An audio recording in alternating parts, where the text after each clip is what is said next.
ओम साई राम। अध्याय 13। माया की अभेद्य शक्ति। बाबा के शब्द सदैव संक्षिप्त, अर्थपूर्ण, गूढ़ और विद्वतापूर्ण तथा समतोल रहते थे। वे सदा निश्चित और निर्भय रहते थे। उनका कथन था कि मैं फकीर हूँ, न तो मेरी स्त्री ही है और न घर द्वार है। सब चिंताओं को त्याग कर मैं एक ही स्थान पर रहता हूँ। फिर भी माया मुझे कष्ट पहुंचाया करती है। मैं स्वयं को तो भूल चुका हूँ, परंतु माया को कदापि नहीं भूल सकता, क्योंकि वह मुझे अपने चक्र में फंसा लेती है। श्री हरि की यह माया ब्रह्मादि को भी नहीं छोड़ती, फिर मुझ जैसे फकीर का तो करना ही क्या है। परंतु जो हरि की शरण लेंगे, वे उनकी कृपा से माया जल से मुक्त हो जाएंगे। इस प्रकार बाबा ने माया की शक्ति का परिचय दिया। भगवान श्री कृष्ण भागवत में उद्धव से कहते हैं कि संत मेरे जीवित स्वरूप है, और बाबा का भी कहना यही था कि वे भाग्यशाली जिनके समस्त पाप नष्ट हो गए हो, वे ही मेरी उपासना की ओर अग्रसर होते हैं। यदि तुम केवल साई साई का ही स्मरण करोगे, तो मैं तुम्हें भावसागर से पात उतार दूंगा। इन शब्दों पर विश्वास करो, तुम्हें अवश्य लाभ होगा। मेरी पूजा के निमित्त कोई सामग्री या अष्टांग योग की भी आवश्यकता नहीं है। मैं तो भक्ति में ही निवास करता हूँ। अब आगे देखिए कि अनाश्रितों के आश्रयदाता साई ने भक्तों के कल्याणार्थ क्या क्या किया। भीमाजी पाटिल, सत्य साई व्रत। नारायण गांव के एक महानुभाव भीमाजी पाटिल को सन 1909 में वक्षस्थल में एक भयंकर रोग हुआ, जो आगे चलकर क्षय रोग में परिणत हो गया। उन्होंने अनेक प्रकार की चिकित्सा की, परंतु लाभ कुछ न हुआ। अंत में हताश होकर उन्होंने भगवान से प्रार्थना की, हे नारायण, हे प्रभु, मुझ अनाथ की कुछ सहायता करो। यह तो विदित ही है कि जब हम सुखी रहते हैं तो भगवत स्मरण नहीं करते, परंतु ज्यों ही दुर्भाग्य घेर लेता है और दुर्दिन आते हैं, तभी हमें भगवान की याद आती है। इसलिए भीमाजी ने भी ईश्वर को पुकारा। उन्हें विचार आया कि क्यों न साईं बाबा के परम भक्त श्री नाना साहेब चांदोरकर से इस विषय में परामर्श लिया जाए, और इसी हेतु उन्होंने अपनी स्थिति पूर्ण विवरण सहित उनके पास लिख भेजी और उचित मार्गदर्शन के लिए प्रार्थना की। प्रत्युत्तर में श्री नाना साहेब ने लिख दिया कि अब तो केवल एक ही उपाय शेष है, और वह है साईं बाबा के चरण कमलों की शरणागति। नाना साहब ने के वचनों पर विश्वास कर उन्होंने शिरडी प्रस्थान की तैयारी की। उन्हें शिरडी में लाया गया और मस्जिद में ले जाकर लिटाया गया। श्री नाना साहब और श्यामा भी इस समय वहीं उपस्थित थे। बाबा बोले कि यह पूर्व जन्म के बुरे कर्मों का ही फल है, इस कारण मैं इस झंझट में नहीं पड़ना चाहता। यह सुनकर रोगी अत्यंत निराश होकर करुणापूर्ण स्वर में बोला कि मैं बिल्कुल निस्सहाय हूँ और अंतिम आशा लेकर आपके श्री चरणों में आया हूँ। आपसे दया की भीख मांगता हूँ। हे दीनों के शरण, मुझ पर दया करो। इस प्रार्थना से बाबा का हृदय द्रवित हो गया और वे बोले कि अच्छा ठहरो, चिंता न करो, तुम्हारे दुखों का अंत शीघ्र होगा। कोई कितना भी दुखित और पीड़ित क्यों न हो, जैसे ही वह मस्जिद की सीढ़ियों पर पैर रखता है, वह सुखी हो जाता है। मस्जिद का फकीर बहुत दयालु है और वह तुम्हारा रोग भी निर्मूल कर देगा। वह तो सब लोगों पर प्रेम और दया रखकर रक्षा करता है। रोगी को हर 5वें मिनट पर खून की उल्टियां हुआ करती थी, परंतु बाबा के समक्ष उसे कोई उल्टी न हुई।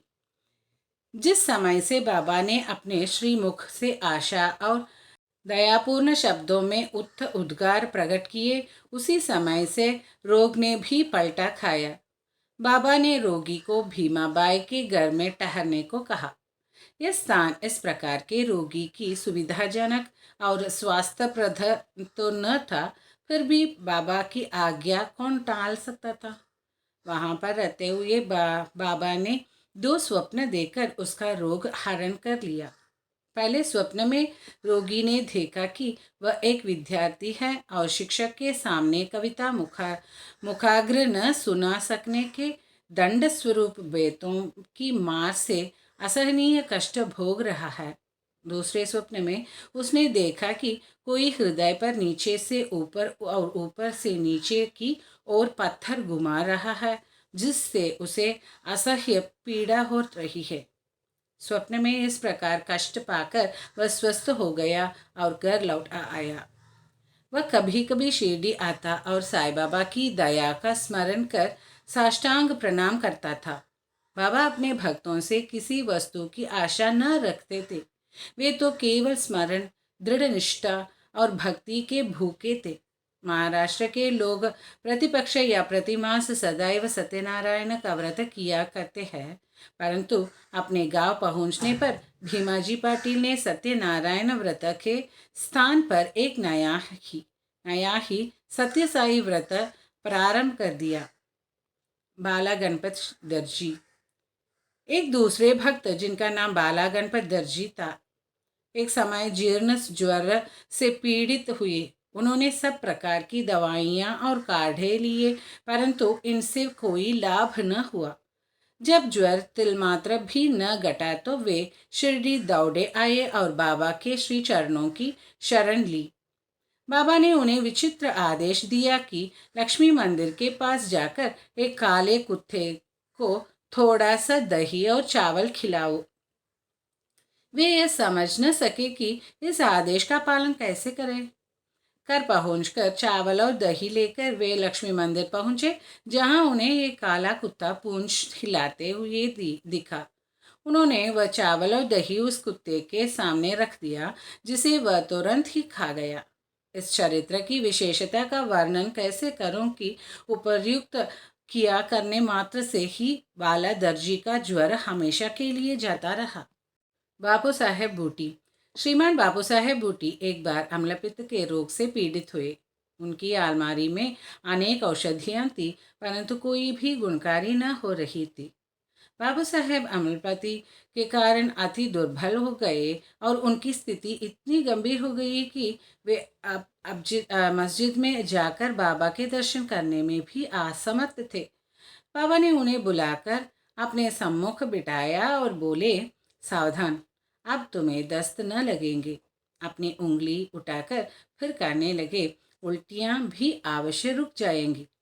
बाबा ने ऐसी कृपा की कि रोग समूल नष्ट हो गया और बूटी साहब पूर्ण स्वस्थ हो गए। एक अन्य अवसर पर भी वे हैजा से पीड़ित हो गए। फलस्वरूप उनकी प्यास अधिक तीव्र हो गई। डॉक्टर पिल्ले ने हर तरह के उपचार किए, परंतु स्थिति न सुधरी। अंत में वे फिर बाबा के पास पहुंचे और उनसे तृषा रोग निवारण की औषधि के लिए प्रार्थना की। उनकी प्रार्थना सुनकर बाबा ने उन्हें मीठे दूध में उबाला हुआ बादाम, अखरोट और पिस्ते का काढ़ा पियो, यह औषधि बतला दी। दूसरा डॉक्टर या हकीम बाबा की बतलाई हुई इस औषधि को प्राणघातक ही समझता, परंतु बाबा की आज्ञा का पालन करने से यह रोगनाशक सिद्ध हुई और आश्चर्य की बात है कि रोग समूल नष्ट हो गया। आलंदी के स्वामी। आलंदी के एक स्वामी बाबा के दर्शनार्थ शिरडी पधारे। उन्हें कान में असह्य पीड़ा थी, जिसके कारण उन्हें एक पल भी विश्राम करना दुष्कर था। उनकी शल्य चिकित्सा भी हो चुकी थी, फिर भी स्थिति में कोई विशेष परिवर्तन न हुआ था। दर्द भी अधिक था। वे किम कर्तव्य विमूढ़ होकर वापस लौटने के लिए बाबा से अनुमति मांगने गए। यह देखकर श्यामा ने बाबा से प्रार्थना की कि स्वामी के कान में अधिक पीड़ा है, आप इन पर कृपा करो। बाबा आश्वासन देकर बोले, अल्लाह अच्छा करेगा। स्वामी जी वापस पूना लौट गए और एक सप्ताह के बाद उन्होंने शिरडी को पत्र भेजा कि पीड़ा शांत हो गई है, परंतु सूजन अभी पूर्ववत ही है। सूजन दूर हो जाए इसके लिए वे शल्य चिकित्सा अथवा ऑपरेशन कराने बम्बई गई। शल्य चिकित्सा विशेषज्ञ अथवा सर्जन ने जांच करने के बाद कहा कि शल्य चिकित्सा की कोई आवश्यकता नहीं। बाबा के शब्दों का गूढ़ार्थ हम निरे मूर्ख क्या समझे। काका महाजनी काका महाजनी नाम के एक अन्य भक्त को अतिसार की बीमारी हो गई। बाबा का सेवा क्रम कहीं टूट न जाए इस कारण वे एक लोटा पानी भरकर मस्जिद के एक कोने में रख देते थे ताकि शंका होने पर शीघ्र ही बाहर जा सके।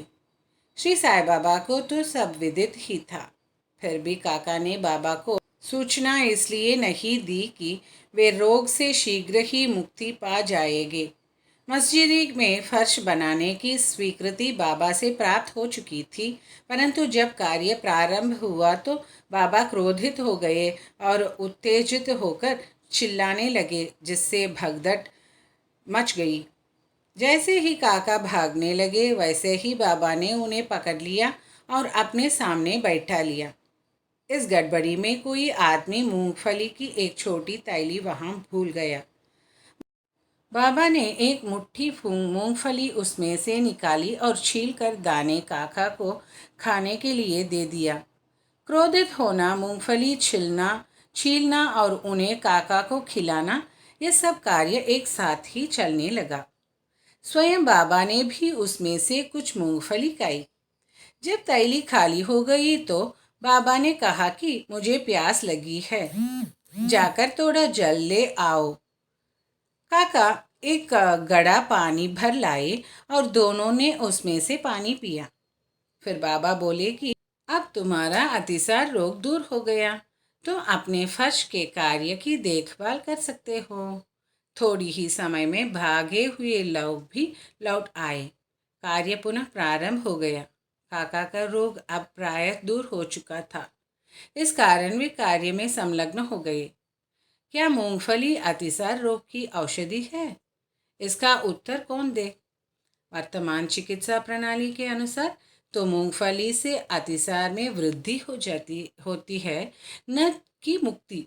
इस विषय में सदैव की भांति बाबा के श्री वचन ही औषधि स्वरूप थे। हरदा के दत्तोपंत हरदा के एक सज्जन जिनका नाम श्री दत्तोपंत था, 14 वर्ष से उदर रोग से पीड़ित थे। किसी भी औषधि से उन्हें लाभ न हुआ। अचानक कहीं से बाबा की कीर्ति उनके कानों में पड़ी कि उनकी दृष्टि मात्र से ही रोगी स्वस्थ हो जाते हैं।